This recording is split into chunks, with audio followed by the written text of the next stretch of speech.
Assalamualaikum dan salam sejahtera. Kami dari Kumpulan 3 ingin membentangkan tajuk tugasan kami iaitu implikasi produktiviti buruh terhadap gaji dan jam bekerja. Sebelum itu, saya ingin memperkenalkan ahli kumpulan saya iaitu saya sendiri, Muhammad Azmi, Nur Kamilia, Vishalini Devi dan Nur Laili Zulaika. Seterusnya, untuk pendahuluan, perubahan keadaan ekonomi negara pada masa kini telah mendesak tenaga buruh untuk menguasai pelbagai kemahiran dan pengetahuan yang luas. Hal ini bagi memastikan tingkat output yang dapat dihasilkan dapat mencapai tahap maksimum. Pertumbuhan globalisasi juga telah memberi pelbagai implikasi dan cabaran kepada corak persekitaran ekonomi dunia pada masa kini. Antaranya termasuklah perubahan aktiviti perdagangan antara sesebuah negara yang juga secara tidak langsung telah memberi implikasi kepada produktiviti buruh di dalam sesebuah negara. Produktiviti buruh juga merujuk kepada suatu keupayaan, kecekapan dan keberkesanan seseorang buruh untuk menghasilkan tingkat output daripada penggunaan satu set input atau sumber yang diberikan kerana produktiviti yang lebih tinggi yang dapat menunjukkan sesuatu kecekapan dan keberkesanan terhadap penggunaan input yang secara tidak langsung dapat menyumbang kepada pengurangan kos perniagaan atau pengurusan. Raja 1 menunjukkan perbandingan produktiviti buruh di negara anggota ASEAN pada tahun 2020 di mana Singapura menunjukkan tahap tertinggi produktiviti buruh iaitu pada 149.05 ribu USD berbanding negara ASEAN yang lain. Hal ini disebabkan oleh pertumbuhan yang tinggi dalam pelaburan langsung asing. Manakala Malaysia pula mencatatkan sebanyak 55.36 ribu USD. Walau bagaimanapun, perubahan keadaan ekonomi ini secara tidak langsung telah menimbulkan beberapa isu yang dapat dikaitkan dengan tahap produktiviti buruh.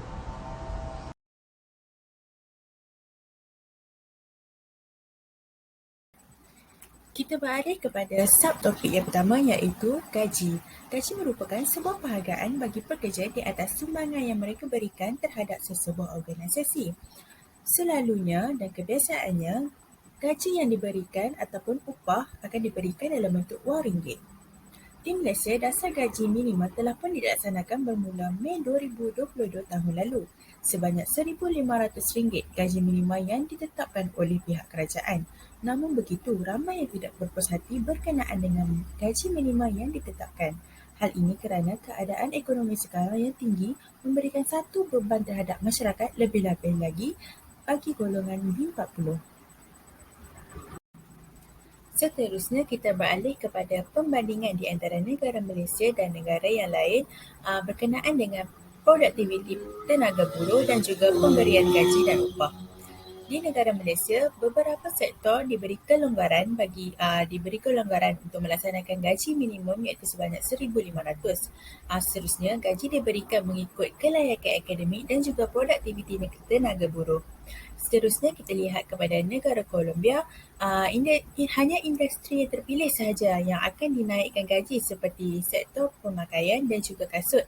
Hal ini kerana dalam sektor ini ia telah menyumbang sebanyak lebih 80% bagi pengeksportan. Seterusnya, bagi produktiviti pula, sekiranya para pekerja itu mempunyai produktiviti yang lebih, maka akan diberikan gaji yang lebih. Sekiranya tenaga buruh tersebut kurang melakukan aktiviti kerja, maka gaji yang diberikan adalah kurang. Seterusnya, kita balik kepada negara Australia pula. Hanya sektor yang boleh berkuat kuasa sepanjang pandemik itu sahaja yang diberi kenaikan gaji, seperti sektor pelancongan, penerbangan dan juga acara. Dalam sektor ini, ianya dilambatkan kenaikan gaji atas faktor pandemik COVID-19. Kita beralih kepada statistik gaji dan upah pada tahun 2021. Pada tahun 2021, bilangan penerima gaji dan upah meningkat kepada 9.7 juta berbanding tahun sebelumnya. Sementara itu, pendengar gaji dan upah bulanan meningkat kepada sebanyak 9.1% berbanding tahun sebelumnya. Okey, baiklah, saya akan sambung dengan penerangan yang seterusnya iaitu 2.2 jam bekerja.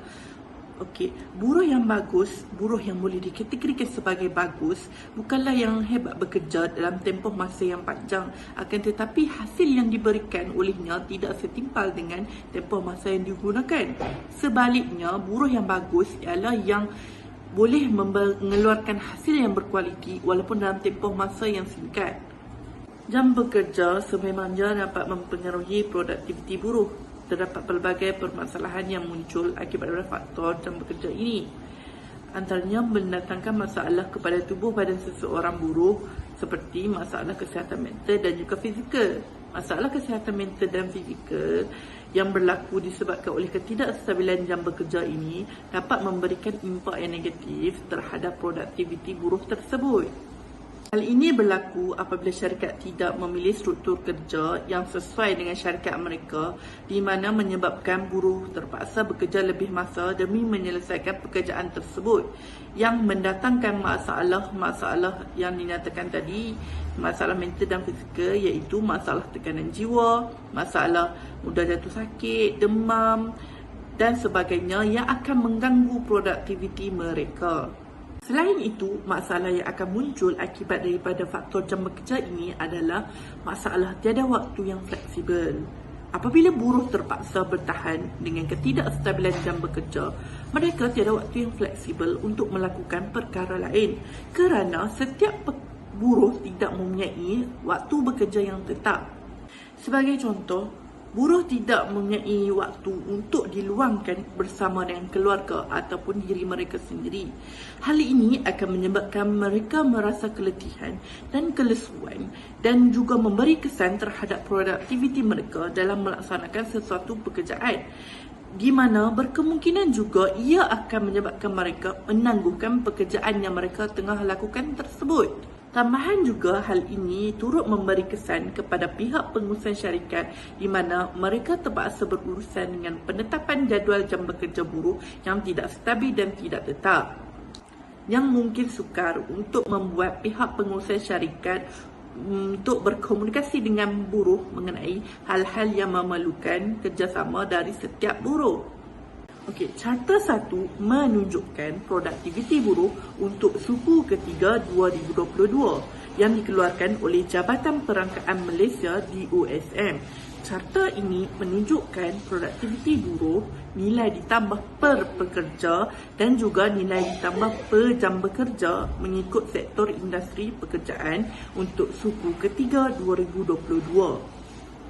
Seterusnya, jam bekerja adalah berbeza di seluruh negara termasuk negara ASEAN dan sebahagian negara juga menjurus kepada jam bekerja yang lebih panjang daripada yang lain disebabkan oleh faktor ekonomi, gaya hidup dan sebagainya. Justru itu, jam bekerja sememangnya memberi impak kepada produktiviti buruh di setiap negara termasuk negara ASEAN seperti yang dapat dilihat di dalam Rajah 3. Rajah 3 menunjukkan produktiviti buruh per jam bekerja di setiap negara ASEAN 2018. Negara Singapura dan Brunei Darussalam mendahului dalam produktiviti buruh per jam bekerja disebabkan oleh pertumbuhan kadar produktiviti yang pesat, diikuti oleh Malaysia, Thailand, Indonesia, Filipina, Laos PDR, Vietnam dan akhir sekali Kemboja yang direkodkan mempunyai produktiviti yang paling terendah di bawah purata negara ASEAN. Selamat sejahtera, nama saya Vishalini Devi Subramaniam, nombor 2700555. So, sekarang kita akan beralih ke bahagian cadangan. Cadangan ni dibahagikan kepada tripartit, iaitu majikan, pekerja dan juga kerajaan. So, majikan ni dapat meningkatkan produktiviti buruh ni dengan pemberian pampasan, insentif ataupun pengiktirafan. Pengiktirafan ni adalah salah satu strategi pengekalan pekerja dan pekerja ni berasa dihargai. Ia juga mendorong pekerja ni untuk melakukan tugasan dengan lebih baik. Seterusnya adalah persetaraan kerja juga dapat meningkatkan produktiviti pekerja. Persetaraan kerja yang tidak kondusif ni akan meningkatkan tekanan kepada pekerja.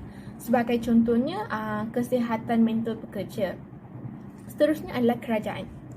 Kerajaan ni memperkenalkan pelbagai dasar, antaranya adalah sistem upah yang dikaitkan dengan produktiviti.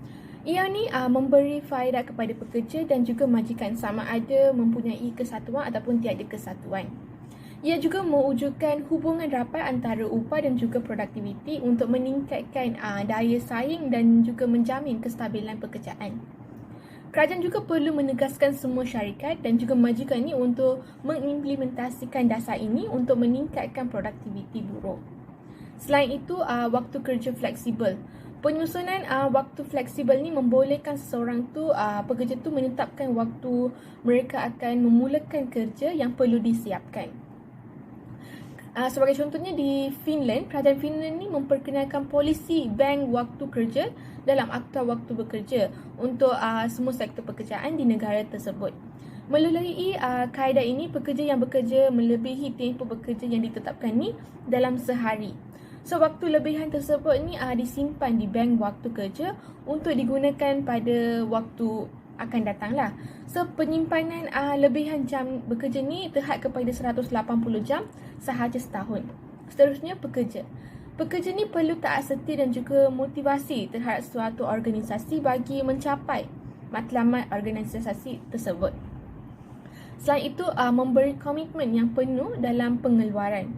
Mereka juga perlu meluaskan kemahiran mereka yang sedia ada dan memilih pekerjaan yang sepadan dengan kemahiran mereka. So, itu sahaja daripada saya. Sekian, terima kasih.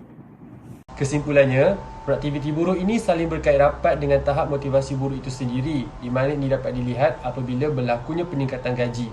Maka hal ini secara tidak langsung meningkatkan lagi motivasi mereka untuk meningkatkan kemahiran dan pengetahuan mereka. Dan hal ini juga menyebabkan mereka akan lebih berusaha untuk meningkatkan pengeluaran atau output yang terbaik untuk organisasi. Oleh itu, semua pihak sama ada majikan atau kerajaan perlu bekerjasama dalam meningkatkan produktiviti buruh negara dan tidak hanya bergantung kepada tenaga buruh asing. Hal ini kerana bukan sahaja dapat meningkatkan imej negara, tapi juga berpotensi untuk meningkatkan pendapatan negara secara tidak langsung. Itu sahaja dari kumpulan kami. Sekian, terima kasih.